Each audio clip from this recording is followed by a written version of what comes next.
მოსამართლე მანუჩარ ცაცუამ მარიზი კობახიძე თორნიკე გოშაძის დედა 5000 ლარიანი ჯარიმით გამოუშვა სასამართლოს ხდომიდან. მოსამართლემ განაცხადა ის, რომ უკანონოდ გადაკეტა სინისის პატიმრის დედამ გზა, თუმცა როგორც მარიზი კობახიძე აცხადებს, ეს არ შეესაბამება სიმართლეს. ის მიმდინარე აქციის დროს იმყოფებოდა სხვა აქტივისტებთან ერთად და რასაკვირველია, სინისის პატიმრის დედა აპირებს რომ გაასაჩივროს აღნიშნული გადაწყვეტილება. ის არ აპირებს ჯერჯერობით გადაიხადოს 5000 ლარი და აპირებს რომ დავა გააგრძელოს, რადგანაც მიაჩნია რომ გადაწყვეტილება არის სრულიად უსაფუძვლო და არ აპირებს რომ დაიმორჩილოს.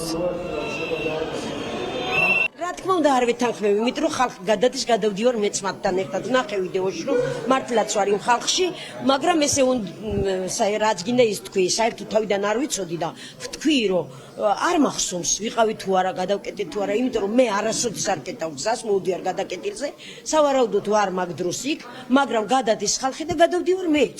მე კი არ გადავდივარ წინ, თქვათ რომ მოუწოდებ, მაგრამ როდის სიყვახლა ჩვენ ჯობნი ვართ სასამართლოს, ასე რომ არ ვაპირებ გადახდას ჯარიმისას და ვაპირებ გასაჩივრებას და გასაჩივრების მერე ვნახოთ რა იქნება.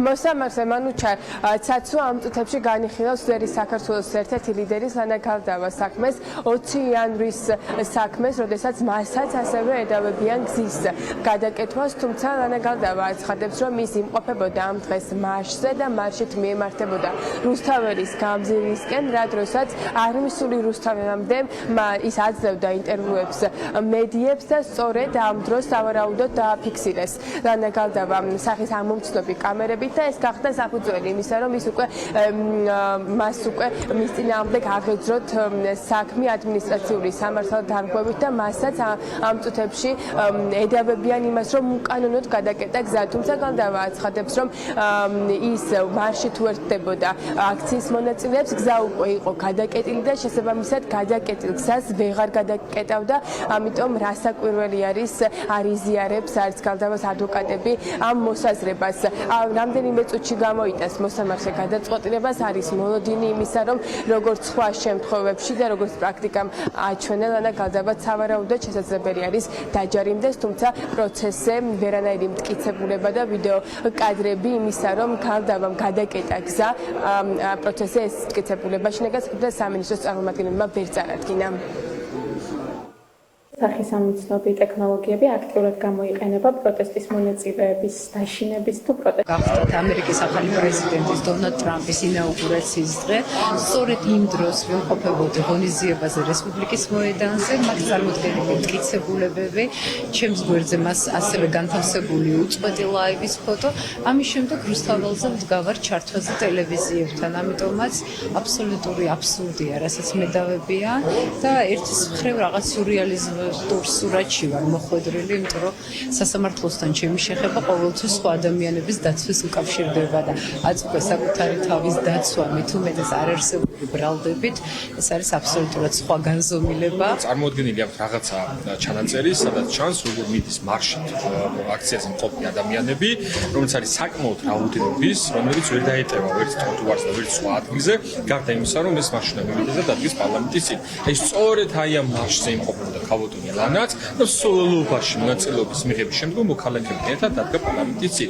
გადაკეტილი იყო რუსთაველი შესაბამისად მოქალაქეების მხრიდან და შემდგომ უკვე შეუერთდა ლანა ქალდავა მარშით. ანუ იმ დონემდე მივიდნენ, სადაც არ აინტერესებთ, ანუ შაბლონურად თავსებენ აი ამ ჯარიმის ესა ბლანკეტურად თავსებენ ამ ჯარიმას და თვითონ მოწვეც კი არ მოდის და არანაირ ახსნა განმარტებას არ აძლევს სასამართლოს. იმ მომენტში, როდესაც გზა გადაიკეტა, ლანა საერთოდ არ იმყოფებოდა რუსთაველის გამზირზე, აღნიშნული მტკიცებულებები წარმოდგენილი გვაქვს სასამართლოში და ვაჩვენებთ მოსამართლეს, თუმცა რა თქმა უნდა სამართლიანი გადაწყვეტილების მოლოდინი ამ სასამართლოს პირობებში არ აქვს.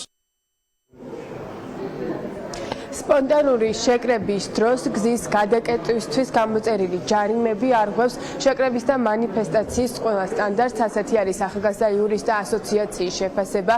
მათი განცხადებით 2 მილიონამდე აღწევს ნოემბრიდან 18 მარტის ჩათვლით ჯარიმების რაოდენობა. ეს არის რეკორდული რაოდენობა, რასაც შინაგან საქმეთა სამინისტრომ მიაღწია იმით, რომ კოდექსში შეიტანა ცვლილებები და 10 ჯერ გაზარდა ჯარიმის ოდენობა 500 ლარიდან 5000 ლარამდე და ახალგაზრდა იურისტთა ასოციაციის შეფასებით ეს დაჯარიმების პროცესები ხდება სრულიად უკანონოდ. პროცესში კი შინაგან საქმეთა სამინისტრო იხმარს სწორედ სახის ამომცნო კამერებს და ხშირად სწორედ ეს ამ კამერებიდან წარდგენილი ფოტოები სრულიად უსაფუძვლოდ ხდება ადამიანისთვის 5000 ლარის გამოწერის მიზეზი, რაც ასევე იურისტების შეფასებით ყოველგვარ საფუძველს და კანონს არის მოკლებული.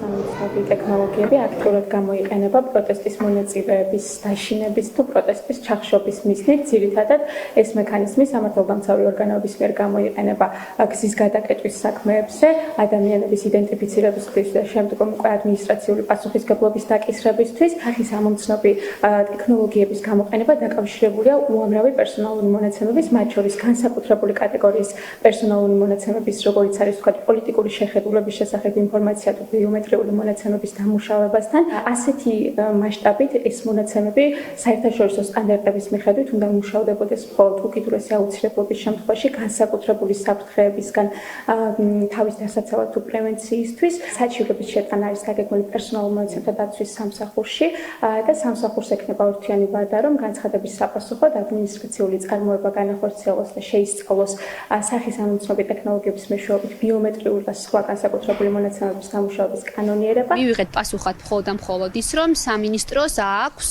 აი ამ მონაცემების დამუშავების უფლება მოსილება იმიზნით, რომ კონკრეტული პირები დაჯარიმდნენ სამართალდარღვევის საქმის ფარგლებში. ჩვენთვის ამ ეტაპზე უცნობია პერსონალურ მონაცემთა დაცვის სამსახურმა კონკრეტულად რა შეისწავლა, რა მონაცემები მოიპოვა მან სამინისტროსგან, რამდენად არის შესაბამისობაში არსებულ კანონქვემდებარე ან საკანონმდებლო რეგულაციებთან დაშვების დონეები, ვინ ინახავს ამ მონაცემებს.